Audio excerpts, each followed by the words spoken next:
जाती। यमुनोत्री से यमुना प्रकट हुई है। हाँ, महात्मा जैमिनी जैसे महापुरुषों ने जिसके किनारे बहुत बड़ा तप किया, ऐसी माँ भगवती यमुना के, देखो आप कितने मलूक लग रहे हैं उधर टेलीविजन में देखना, एलईडी में जो आज पूजन हुआ है, माता यमुना का पूजन किया और मैया जी को चुनरी समर्पित की गई, मैया जी का अभिषेक किया गया। आप सबके निमित्त बन करके मैंने पूजा करी और संकल्प में यह छोड़ा कि इसका किंचित मात्र भी यदि पुण्य मिला हो तो यह सब हमारे भक्तों को प्राप्त हो जाए, यह हमने प्रार्थना करी। उसके तत्पश्चात हम गौतीर्थ तुलसी तपोवन गौशाला आए। यहाँ आपने शुद्ध देसी घी से निर्मित प्रसाद पाया। यहाँ रिफाइंड नहीं चलती, डालडा वगैरह चलती नहीं। 2021 से बैन लगाए उसके ऊपर। 2021 में मैं नोएडा में था और उनका नाम आप जानते हैं, श्री SK शर्मा जी, बहुत हमारी कथा में वो दिखाई देते हैं।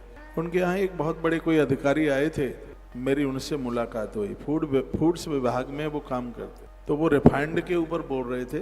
कहते हैं कि रिफाइंड इतना हाई उसको हीट करके बना करके तैयार किया जाता है और ये किसी पॉइजन से कम नहीं है। जब उसको डढेला यूज किया जाता है, बार बार उसको गर्म करके प्रयोग में लिया जाता है तो मारने का काम करता है।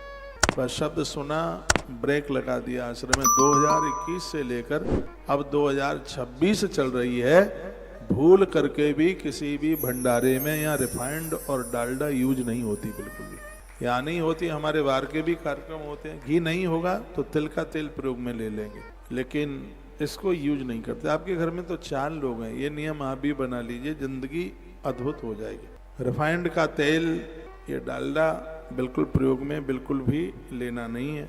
भोजन में शुद्ध देसी घी ऊपर से भी परोसा गया है। ये तो वो चीज़ें जो बाजार में मिलेंगी नहीं, क्योंकि यहाँ टोटल 100% देसी गाय है, 100% देसी गैया है। और ऐसी गौ माता जो बनोला खाती है, मेथी खाती है, खल खाती है, ऐसी गाय है, तो उसके दूध में तो बड़ी पौष्टिकता है। तो ये प्रसाद गोवंश का, गौ माता का आपको ये प्राप्त हो रहा है और आपने बड़े आनंद के साथ प्रसाद लिया। और घी इसलिए परोसा गया है क्योंकि घी पीने से प्यास नहीं लगती। शुद्ध देसी घी की महिमा है, कंठ कभी बैठता नहीं है। यदि घी में थोड़ी काली मिर्च डाल करके ले ली जाए तो कंठ की बीमारी जिंदगी में कभी भी नहीं होगी। घी की बूंदें नाभि में डाल दी जाए तो उसके फेफड़े नहीं कभी गलेंगे, और घी की बूंदें नाक में डाल दी जावे तो 100 साल तक दांत ढीले नहीं होंगे। ये घी की इतनी बड़ी महिमा है, घी का इतना बड़ा मातम। यहाँ कुछ बिकता तो है नहीं, 1 रुपए का भी कुछ बिकता नहीं है, दूध दही कुछ भी नहीं बिकता। ये देखो, ये हमारे मारुति बैठे हैं, ये बच्चे, ये घर में नहीं रुकते बिल्कुल। घर जाते हैं तो मन थोड़ा ही लगता है, खूब मटर गश्ती करते हैं, इनसे अच्छा भी बहुत लगता है। सुबह के समय ये दिखाई नहीं देते, बहुत बड़ी संख्या में इस समय इनके पेपर चल रहे हैं, तो ये दोपहर 12 बजे तक लौट के आते हैं। 12 जब हम जा रहे थे तब ये उधर से पूरी सड़क भर करके आ रही थी। तो अभी कुछ परोसने की व्यवस्था में लगे हैं। इनके हाथ जहाँ लग जाए वो भोजन तो अमृत बन जाए, क्योंकि गायत्री जपते हैं। ब्राह्मणों के बालक हैं बच्चे। निःशुल्क यहाँ गुरुकुल चलता है। यहाँ से हम मानसरोवर गए और ऐसी अद्भुत जगह, आनंद बाबा ने कहा कृष्ण को कि हम हो गए बूढ़े और अब हमसे तो तीर्थ यात्रा होती नहीं है, क्या करें, मन भारी था। कन्हैया ने कहा बाबा चिंता न करो, सगरे देवताओं को हम ब्रज में ही उतारे देते हैं। तो सगरे देवताओं को ब्रज में भगवान ने उतार दिया। मानसरोवर भी आ गया, राधा रानी के नेत्र आंसुओं से प्रकट हुआ। हाँ, वहाँ पर मान बिहारी जी का मंदिर है।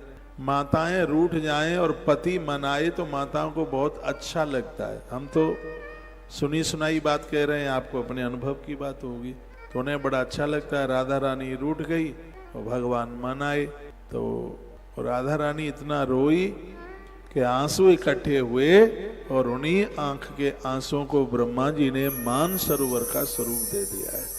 मानसरोवर जो इस स्थान पर दर्शन करता है, घर में बहुत आनंद ही आनंद होता है। उसके बाद फिर हम चले गए वहां से बेलबन।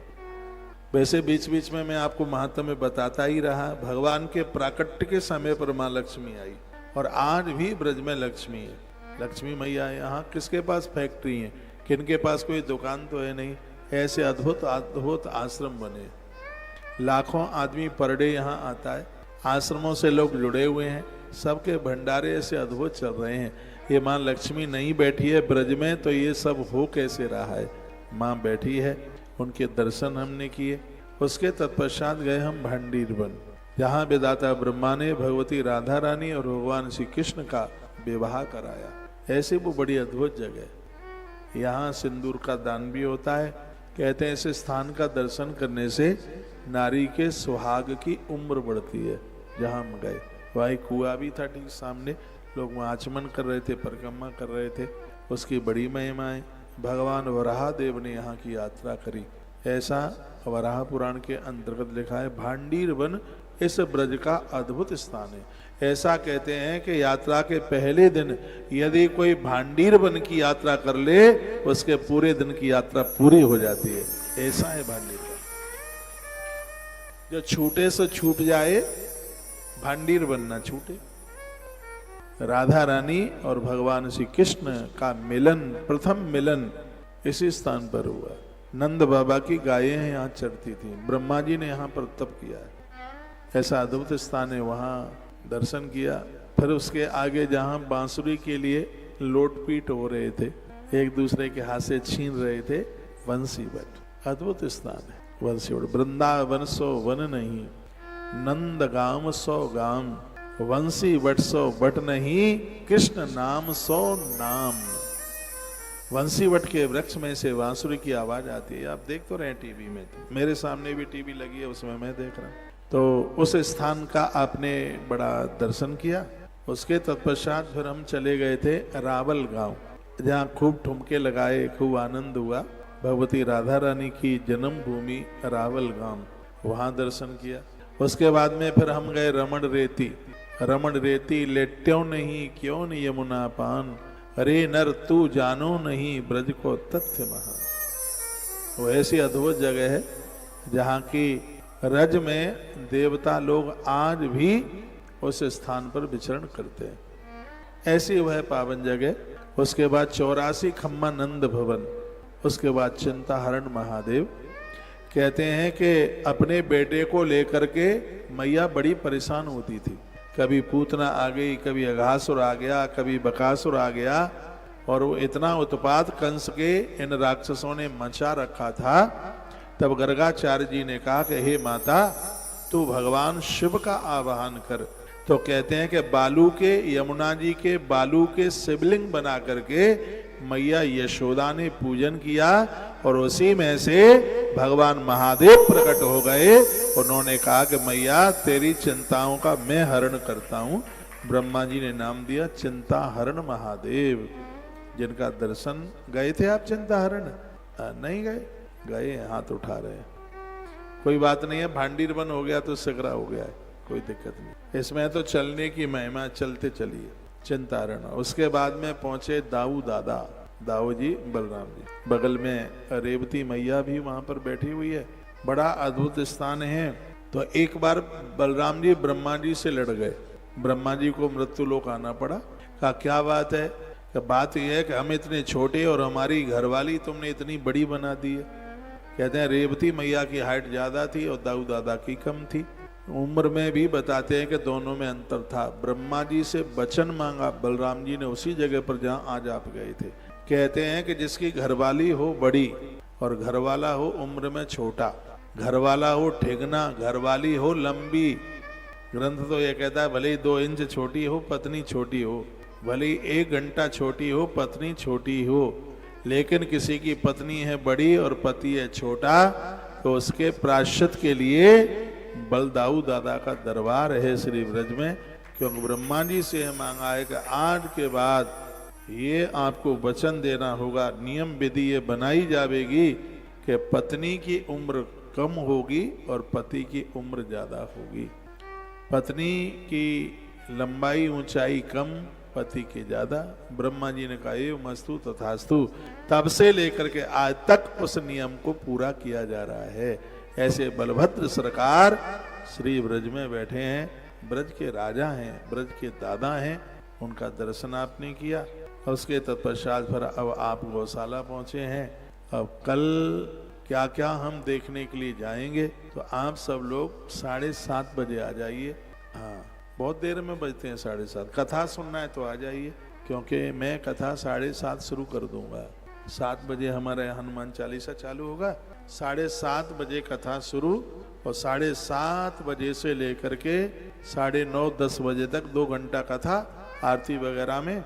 जो गौ माता को सहयोग कर रहे हैं यहाँ से उनको थैला भर भर के प्रसाद भी दिया जाएगा।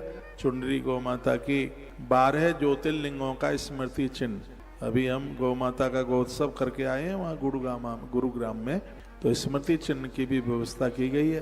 तो यहाँ से प्रसाद रूप में वो सब दिया जाएगा। यहाँ उपला कंडा 12 चीज डाल के बनाया गया है। आधा कंडा सुबह जलाइए, आधा शाम को जलाइए। एक पैकेट में 30 से हैं उपले, जिसमें बहुत सी चीज़ें उसमें डाली गई हैं। इनको बड़ी प्रसन्नता के साथ इन सब चीज़ें अपने घर लेके जाइएगा, तो आपको यहाँ तक आने का मौका भी, सौभाग्य भी प्राप्त होगा। और 9:30-10 बजे से लेकर के आधा पौन घंटे में, लास्ट 1 घंटे में भोजन हो जाएगा। 11 बजे हम यहाँ से निकलेंगे और रात को 8 बजे लौटेंगे। तो लगभग 8 से 9 घंटे की यात्रा प्रत्येक दिन की है। हाँ, 11-11:30 बजे रोजाना हम यहाँ से निकल लेंगे और फिर हम रात्रि को 8 बजे लौटेंगे। कल से रात्रि का प्रोग्राम नहीं है, कल तो यहाँ एक सोफा डाल करके ऐसे ही 10 मिनट आपसे रोज बात करूँगा। दिन में क्या क्या देखा, क्या क्या हुआ, वो सब एक 10 मिनट में पूरा सारभूत बात कह दी जाएगी। और कल से होलकाष्टक लग रहा है और आज से हमारी यात्रा आरंभ हो गई है। होलकाष्टक में गृह प्रवेश नहीं होता, होलकाष्टक में भूमि पूजन नहीं होता, होलकाष्टक में कोई जनेऊ संस्कार, यहाँ तक नामकरण संस्कार भी होलकाष्टक में नहीं होता। होलकाष्टक में क्या होता है, होलकाष्टक में औषधि बहुत प्रभावी होती है। होलकाष्टक में दान पुण्य, पूजा पाठ, होलकाष्टक में तीर्थ यात्रा बहुत ज़्यादा प्रभावशाली होती है होलकाष्टक। और मैं तो बराबर कहता हूँ दिवाली घर की मनाओ और होली तीर्थ की मनाओ, क्योंकि होली के समय पर दुनिया भर के शराबी घूमते हैं। हाँ, आपके पति को, आपके बेटे को कहेंगे आजा यार मेरे इधर, हो सकता है एक पौआ पैक खोल करके दे दे। इसलिए ये होली तो तीर्थ में ही होनी चाहिए, और ब्रज की होली तो ही बड़ी अद्भुत होली है। ब्रज की होली बड़ी अद्भुत। तो ये भगवान की बड़ी कृपा से ये सौभाग्य मिला। अभी तो हम गांवों में जाएंगे। आज आपने हमसे बाजरे की रोटी ली थी क्या? बाजरे की रोटी और उसमें मक्खन और मिर्ची का अचार, मिर्ची। तो एक बहन ने 10-12 रोटियां बड़ी बड़ी, और वो खुश कितनी हो रही थी, उसका चेहरा देखने को बन रहा था। ये ब्रजवासियों का बड़ा लाड है, बड़ा स्नेह है। असली ब्रज तो गांवों में है। ये समय हम केदारनाथ की यात्रा में जाएंगे, बद्रीनाथ की यात्रा में जाएंगे, लक्ष्मण झूला की तरफ जाएंगे। 200 किलोमीटर पड़ेगा एक तरफ से, सबसे बड़ी यात्रा होगी। आना जाना 400 किलोमीटर हो जाएगा उस दिन। रात्रि को 10 बजे से पहले नहीं लौटेंगे। आप कहोगे महाराज जी थैंक यू, आनंद आ गया, ये हम आपसे बुलवा ही लेंगे 1 तारीख तक। 1 तारीख को यहाँ बहुत संतों का, महापुरुषों का आगमन होगा। और सुबह आप जब जगेंगे 5-6 बजे आप रिलैक्स होंगे, आपको कोई थकान ही नहीं होगी। सिगरेट ड्राइवर आपके होटल के रात को तो वो वहीं रुकेंगे, तो आप 7 बजे, 7:15 बजे और 7:30 बजे अपनी गाड़ी में बैठ जाइए। 7:45 और 8 तक यहाँ आ जाइए। आप आएंगे तब तक हम थोड़ा कीर्तन वगैरह कर लेंगे। 8 बजे से लेकर के आप 1.5-2 घंटा कथा सुन लेंगे। उसके बाद प्रसाद लेकर के, अब भागवत जी की कथा है। एक भागवत को कराने में कितने नोट लगते हैं, कितना पैसा खर्च होता है। अनीता मैया बैठी है, इसने रामेश्वरम में कथा कराई, पता है आयोजन में कितना खर्चा होता है। लेकिन यहाँ सहज रूप से भगवान की कृपा से हमें ब्रज यात्रा के साथ साथ कथा भी सुनने को मिल जाएगी। तो भले आप 1-1.5 घंटा आप सुने, रोज सुनिए, बहुत आनंद हो जाएगा। इस समय आप गौतीर्थ तुलसी तपोवन गौशाला में बैठे हैं, जो कि दुनिया की एक बहुत बड़ी गौशाला बनने को जा रही है। इसके पीछे बहुत निर्माण हुआ है, 3 मंजिल की गौशाला बनी है। इसके ठीक सामने एक बहुत बड़ी नंदीशाला, 25,000 नंदी एक ही जगह पर होंगे। और काम 2 महीने से इतनी जोर से चल रहा है और ये बहुत जल्दी ये पूरा हो जाएगा।